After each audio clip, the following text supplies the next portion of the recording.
Hello everyone, आपके MBBS है BDS and BSc nursing की काउंसलिंग ऑल इंडिया लेवल की स्टार्ट हो चुकी है और एमसीसी की वेबसाइट के ऊपर रजिस्ट्रेशन चल रहा है। लेकिन सबसे ज्यादा प्रॉब्लम उन बच्चों के मन में है जो बीयूएमएस में, बीएचएमएस में एंड बीएएमएस में एडमिशन लेना चाहते हैं। उनकी काउंसलिंग कब से स्टार्ट होगी? मेरे पास पिछले दिनों में बहुत सारे मैसेज आए, भैया काउंसलिंग कब से स्टार्ट होगी, काउंसलिंग का प्रोसेस क्या होने वाला है। तो आज इस वीडियो के अंदर हम सारी चीजों के बारे में बात करेंगे कि आखिर काउंसलिंग स्टार्ट कब से होगी, काउंसलिंग का डेट कब चालू होगा।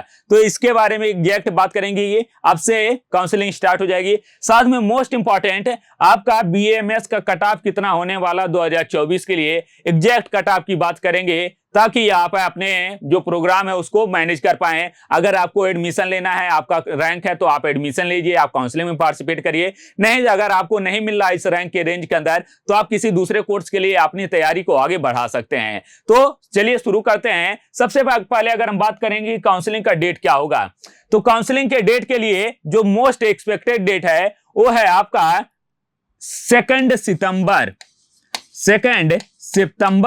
2024 से रजिस्ट्रेशन स्टार्ट हो जाएगा। 2 से 3 सितंबर के बीच में रजिस्ट्रेशन स्टार्ट हो जाएगा। कितने दिनों तक चलेगा? लगभग 6 से 7 दिन तक का पहला राउंड का रजिस्ट्रेशन आपका चलेगा। उसके बाद यहाँ पे सिक्योरिटी डिपॉजिट होगा साथ में ही आपके रजिस्ट्रेशन के साथ में, और चॉइस फिलिंग होगा, चॉइस लॉकिंग होगा, रिजल्ट आएगा। तो इसमें राउंड 1 में लगभग आपका 15 दिन का समय लग जाएगा, यानी कि 15 सितंबर तक राउंड 1 पूरा हो जाएगा। उसके बाद चालू होगा राउंड 2। तो आपका कॉलेज कब से स्टार्ट होगा? तो जो कॉलेज स्टार्ट होगा 1 अक्टूबर के अंदर आपका क्लासेस स्टार्ट हो जाएंगी।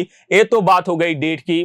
तो और जितने लोग परेशान हो रहे हैं कि भैया एमसीसी की तो चल रही है लेकिन AA CCC की कब चालू होगी, आप परेशान मत होइए। आपका 2 सितंबर के बाद से आराम काउंसलिंग चालू हो जाएगी।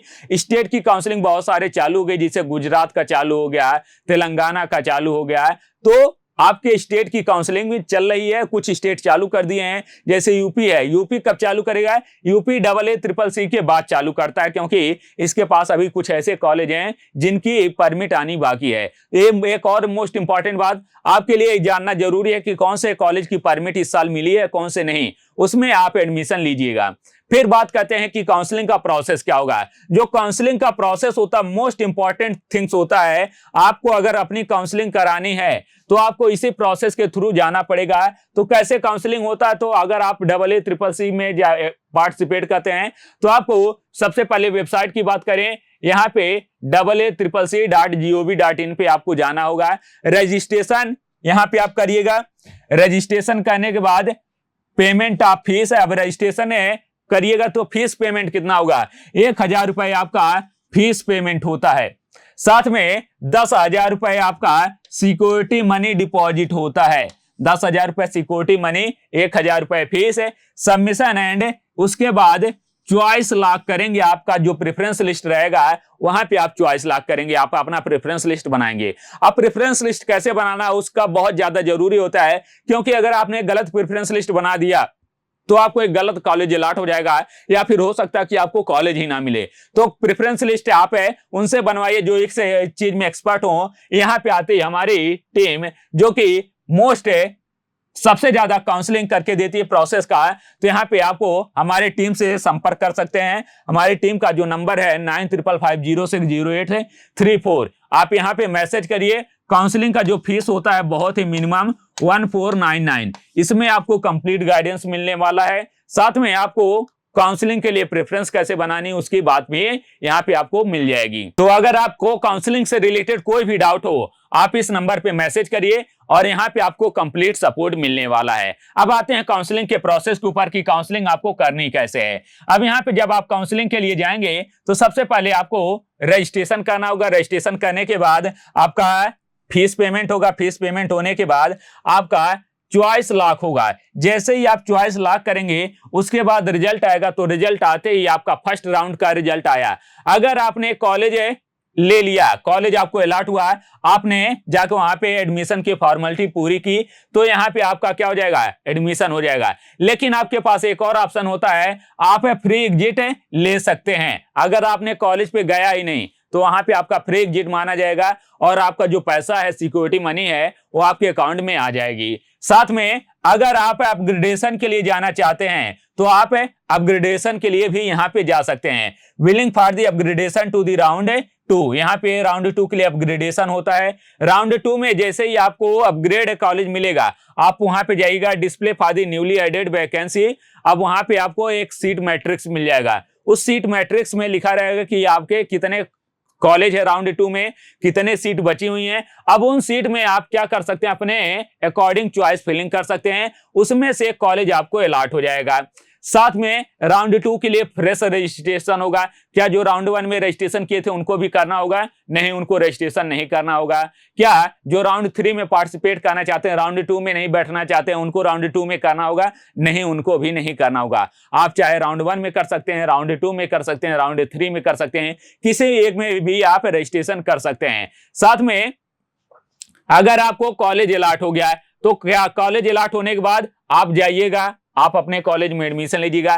क्या अब यहां से फ्री एग्जिट है? क्या अब राउंड 2 में फ्री एग्जिट नहीं है? जैसा ही एमसीसी की काउंसलिंग में होता है, सेम यहां पे भी है, राउंड 2 में फ्री एग्जिट नहीं होता है। साथ में अब राउंड 2 के लिए क्या हो जाएगा, कॉलेज आपको अलॉट हो जाएगा, reported to the allotted institute, free exit it not reported. साथ में अगर आपको कॉलेज अलॉट नहीं हुआ तो क्या होगा, if not upgraded candidate not want to the retain round 1 seat.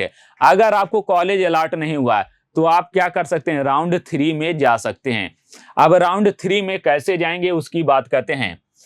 Fresh choice and filling for the round 3, जो राउंड 2 में पार्टिसिपेट किए थे उनको फिर से, अगर उनको कॉलेज नहीं मिला तो राउंड 3 में उनको फिर से क्या करना होगा, फ्रेश चॉइस फिल करनी होगी। साथ में जो नए बच्चे हैं उनको रजिस्ट्रेशन करना होगा।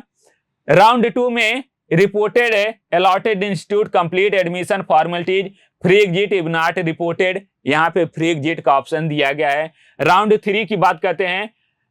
Fresh registration available for the round 3, no need for registration for the round 1 and round 2 registered candidate. Round 1 and round 2 में जो रजिस्टर्ड कैंडिडेट हैं उनको कोई भी फ्री आपको फिर से रजिस्ट्रेशन करने की रिक्वायरमेंट नहीं होगी।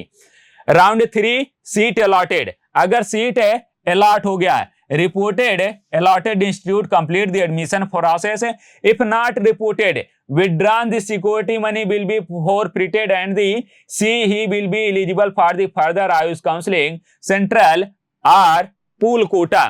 अगर आप काउंसलिंग के लिए जाते नहीं, आप एडमिशन नहीं लेते हैं तो आपकी जो सिक्योरिटी मनी है वो जब्त कर ली जाएगी। यहाँ पे आपकी सिक्योरिटी मनी जब्त कर ली जाएगी। अब अगर आप फर्दर काउंसलिंग में पार्टिसिपेट करना चाहते हैं तो आपको एक फ्रेश रजिस्ट्रेशन करना होगा राउंड 3 के बाद। If allotted no free exit, यहाँ पे कोई भी फ्री एग्जिट नहीं है कि आप गए ही नहीं, आपका पैसा वापस हो जाएगा।